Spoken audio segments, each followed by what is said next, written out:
Hello everyone, and welcome to another very beautiful chess game of Paul Morphy. And in this game, as you can see, Paul Morphy surrendered one of his knights. He is playing with the knight odds against his opponent with no name. So Paul Morphy is playing against an unknown player. And probably this was one of the chess games of Paul Morphy when Paul Morphy won the competition in New York in 1857. So he was victorious in the first American Chess Congress, and after he won that tournament, Paul Morphy played some casual games against some random people in New York. So he was only giving a show, and he was playing this game for entertainment. So he was giving a show to some spectators in New York. And Paul Morphy starts the game with playing e4.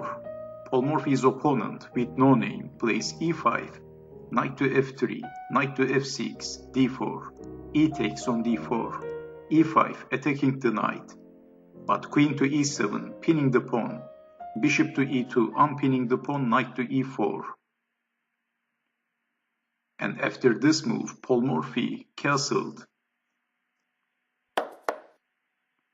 d6, e takes on d6, knight takes on d6, rook to e1, lining the rook with the queen, bishop to e6, bishop to g5, attacking the queen, queen to d7, knight to e5, attacking the queen again, saving the queen, bishop to h5, bishop to e7, bishop takes bishop, king takes on e7.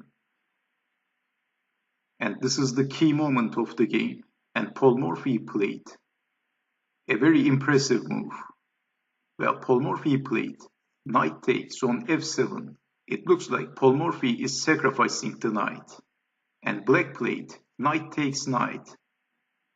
And then bishop to g4, attacking the bishop. And in this position, Paul Morphy lost two knights. And materially, black is much better.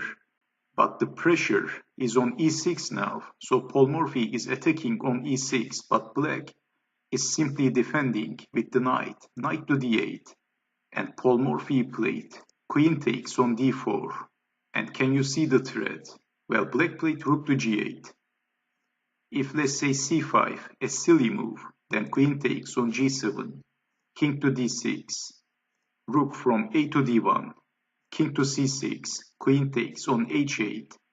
If blocking with the knight, then rook takes on e6. And if king to e8, then bishop to h5, knight to f7, bishop takes knight, king to d8, bishop takes on e6, knight to d7, bishop takes, queen takes on d7, but then rook from a to d1. Well, winning the queen at the game. So after queen takes on d4, unknown player played rook to g8, defending on g7.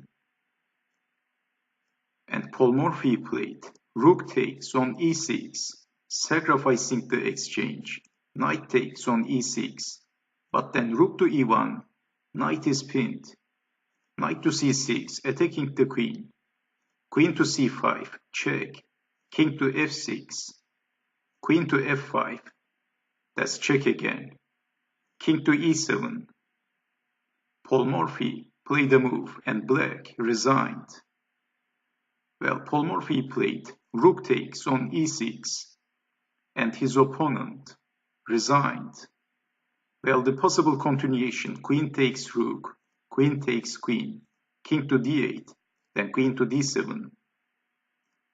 So after queen takes on e6, king to d8 is not possible, so maybe king to f8, then queen to f5, king to e7, queen to d7, king to f8, bishop to e6. So defending with the knight, queen takes on c7. And white is winning, white is better. But maybe black could try his chances in this position, but of course, white is much better. And before forget, after rook takes on e6, of course, if black plays a move like king to d8, then queen to g5, king to d7, queen to d5, checkmate. So if king to d7 right away, then queen to d5, checkmate. It's checkmate again. So after rook takes on e6, black has to capture the rook in order to prolong the game. And another very beautiful chess game by Paul Morphy in 1857, New York. And after this tournament, Paul Morphy went to the Europe to become the world chess champion. But at that time, the World Chess Championship was unofficial.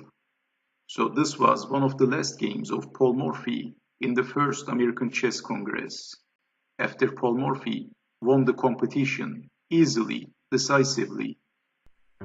So I hope you have enjoyed watching this video. And I hope to see you next time. Take care. Bye bye.